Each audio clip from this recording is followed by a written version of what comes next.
Today, I'm joined by Emmy-winning creator and writer Mike Makowsky, whose series Death by Lightning turns one of the strangest chapters in American history into something urgent, darkly funny, and deeply human. Mike, it's so great to have you.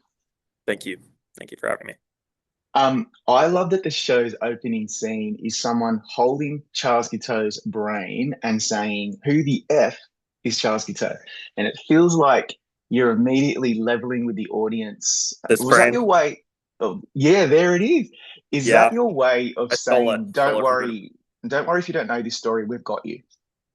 Yeah, exactly. I think, we are not expecting that anyone who watches the show knows anything about the assassination of our 20th president, James Garfield, which has faded, certainly in America and definitely worldwide, into just total obscurity over the, intervening 140 odd years. Uh, I confess I knew almost nothing about Garfield in the era in which he lived before picking up this incredible book, Candice Millard's Destiny of the Republic, at the buy two get one free table at my local Barnes and Noble. I needed a third book, and I picked it up and I read the back cover, and I was ashamed of myself. I consider myself somewhat of a student of history, and it was just it was an incident that I just knew really nothing about, and I it took me a while even to just work up the nerve to open the book, being like, do I actually want to read a whole book about James Garfield? Like, how interesting could this be?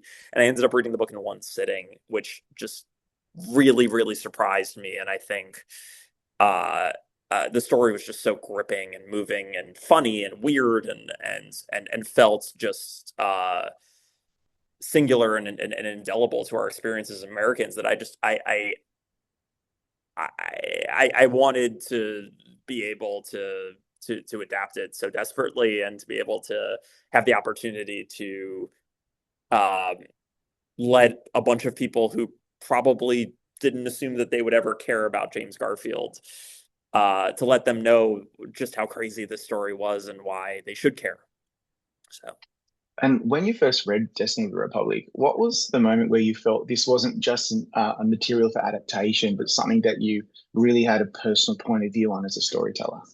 Yeah, I tend to look for, for me, it's always about tone, and like I sort of know what mode that I operate under best, and that I think there are certain people that process life as a tragedy, and I feel like I tend to find the humor in even the darkest events, and there was something about this book and about this story. Not that Candice wrote the book with a ton of levity or mirth. I think she was she presented the story factually, but I found it very funny at times. Obviously, it was not like a farce by any means. I mean, Garfield's death is a tragedy. He was a potentially generational leader shot in the back 100 days in before he had the ability to really changed our country for the better, which I think most historians agree he would have been able to do. He's remarkably progressive, and,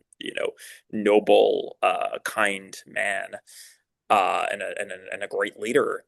Uh, but but there were these details as I learned more about Charles Guiteau, for instance. He reminded me so much of Rupert Pupkin, Robert De Niro's character in The King of Comedy, or Travis Bickle, or I don't know, Salieri from Amadeus, and like these. I found him very depressing, but also very funny at times. I mean, his backstory. He was kicked out of America's first and only free love commune, the Oneidas. They were a sex cult. He was the one guy that couldn't get laid at the sex cult because he refused to do the manual labor that was required of him because he had these illusions of grandeur. His name was Charles Guiteau. They called him Charles Get Out. Uh, like and that detail, among many, many others, including, Chester Arthur's entire biography, or Roscoe Conkling, these like larger than life, insane characters presented, as a historian would. But I just, reading between the lines, I was like, insanely funny and weird and different than how I would ever have assumed the story would go. I don't think that I opened the book thinking, "Oh, I can't wait to adapt history." And and as soon as I finished the book, I was like, "I need to try and adapt this story." And I felt that very, very rarely when, just reading books for fun or considering material. Like it immediately spoke to my frequency as a writer. Yeah. Look, I think it really comes off the screen, the love that you have for this material. It is such an interesting, compelling subject, but the way that you've put it together in a really clean four-episode structure is incredible. That convention speech in episode one is so extraordinary, I think. When you were Yeah. writing it and then seeing Michael Shannon perform it, what did you want that moment to reveal about Garfield? Well, it's interesting because Garfield he was a farmer congressman from Ohio that didn't have a ton of national renown at that point. He stepped on that stage in Chicago for his party's nominating convention. A fairly obscure figure, in his era. He was not a household name by any means, and he was not even there to present himself as a candidate. He was there to nominate an entirely different candidate. He was not on the ballot. He was nominating a progressive candidate who was seen as a spoiler to Ulysses Grant, who was widely projected to be on the path to secure a third term as president, which people don't realize at the time. And when he steps up there and gives that speech, which I've only ever been able to equate to like Obama in 2004. I see you have a copy of A Promised Land right there.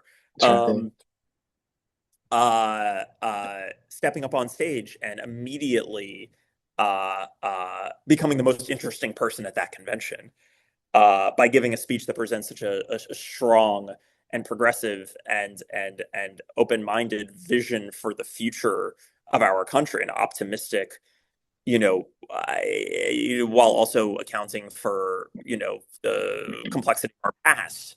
And, he was known as a brilliant orator, but how do you go from being a completely obscure figure to being the most popular man in a room of 20,000 people within 3 minutes? And as soon as Michael Shannon got up on that dais, and it was really like his first day of shooting too, which was nuts. Really? Um, we don't know. It's like you cast Michael Shannon. You're like, yeah, we'll cast against type as the president when most people would assume he'd be playing the assassin. But he's such a great actor, and he, is such a forceful presence that, like we think he can be the president. And we think that would be really, really cool. But you don't know until that actor goes up and gives that speech, and you're just like, that's James Garfield. Like he recreated this man, and you're sitting there in the audience that day, as I was fortunate enough to be able to be there. Like you feel like you were there. You feel like you were there in 1880. Yeah, it is exhilarating. But then on the flip side, I was really struck by how much empathy you allow into Matthew McFadden's portrayal as Gito because I, it's really hard for me to explain that I kind of like the guy. I'm not supposed to like the guy. Like, so what conversations did you have with Matthew about playing someone who is both delusional and in his own mind, heroic? Well, so much of it has to come down with has to do with casting, but even just like how I first approached the character. It's like if you don't have empathy for your character, and Gateau absolutely is the villain of the piece, and what he does is reprehensible and so sad and tragic, but you want to be able to connect with him, not to invite sympathy per se, because I hope no one is sympathizing with his actions, but certainly just an underlying empathy. Like I think we've all experienced that abject humiliation and rejection and just wanting to something so badly and just being dismissed and made to feel like we're nothing. Like I think, you know, I did feel a connection to Gateau when reading the book, but I also think obviously Gateau, there's a lot that's very unsavory and awful about Gateau.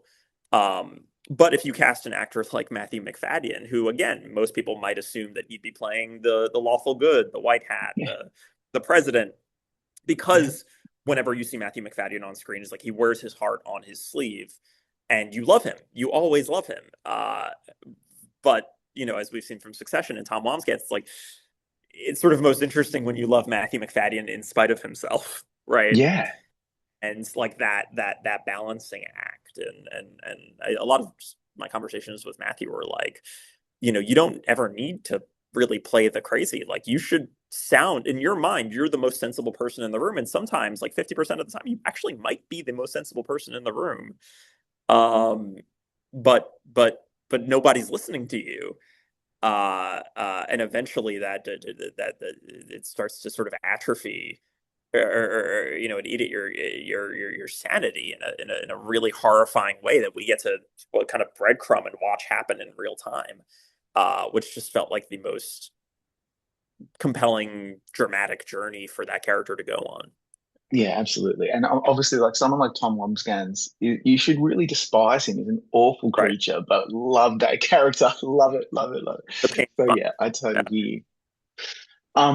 hear you. Death by Lightning, precise tonal balance. I think it's quite irreverent and genuinely funny, but never really undercuts the emotional weight. When you're writing, what are the guardrails for that? Like, how do you know when you're pushing tone too far versus Yeah. landing exactly where you wanted it? I don't think I'm a comedy writer. And I try not to go for like the cheapest joke. Maybe sometimes I fail. But I do really kind of revel in these weird, absurd moments. But I feel like the line with absurdity is like there always just needs to be undercut by like raw human character drama. Uh, like, yeah, I don't know. It's so weird because I don't. It's not something that I like calibrate consciously. It's just like the only way I know how to write, and it's the way that I keep myself entertained while I'm writing. I think I can't take anything ever like 100% seriously, but I would hope that still by the end of the journey, like when Garfield is on his deathbed, spoiler alert, doesn't make it. Um, that you feel something, and that we're not playing those moments for laughs at all. um but I think lulling a viewer into a sense of like, oh, this show is kind of a romp, and then pulling the rug out from under them, and then Yeah. before they know it, they actually feel things, not just for this president who was tragically killed in his prime, but even like for his assassin, or for his ne'er-do-well rapscallion of a vice president played by Nick Offerman, or even like Roscoe Conkling, or Garfield's wife. It's like to feel things for characters that you might have never felt like you would ever feel a connection for. To go into that journey, most people, I would say probably 99.9% of people that will click on our show either don't know anything about James Garfield, or at bare minimum are convinced that they do not give a fuck about James Garfield. So if by the end of the journey you can hook them in that way, where like suddenly they find themselves caring about this subject matter that never in a million years they thought they would care about, like that's the greatest joy as a writer, is to create an interest where there was none before. I mean, think about what Craig Mazin did with Chernobyl. I mean, I remember Yeah. starting the show and thinking, I don't want to watch a show about Chernobyl. It's the greatest shit on the planet. And now I'm an expert on Chernobyl all of a Yeah. sudden. One of the best limited series ever made. And Yeah.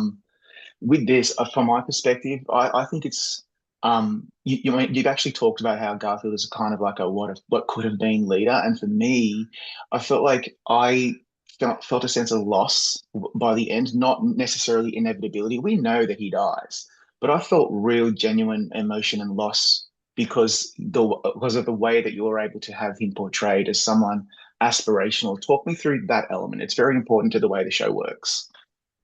Yeah, I mean, there's so much about Garfield's biography that immediately sort of engendered a connection with him. It was so surprising to me that a man like that actually was able to become president, albeit for a very short period of time.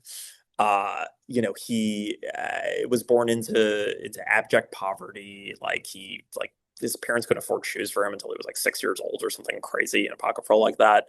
He he barely survived the war. He was ambidextrous. He could recite like obscure poetry by heart, like reams of poetry, and like he just like he felt almost like too good to be true, like this really magical uh uh but for me, I like the thing that I've responded to most about him is that he wasn't cravenly ambitious either, at least not explicitly, right? Like he just wanted to make the country a little better than it was before he got there, and he you see a lot of politicians now on both sides of the aisle um who raise their hands and say, "I alone can fix it," and there is a hubris, right? There is just there's just an implicit ego there. But the fact that Garfield didn't ever court it explicitly, the fact that he, you know, just sort of showed up out of nowhere, and then like the fates decided that he should be our president, and that he in fact tried to reject it after they started after the tide started to turn in his favor and they were nominating him at the convention. He was like, please don't make me do like we've never had a leader like that in our history ever, and I don't think we ever will again. So he really is this unicorn.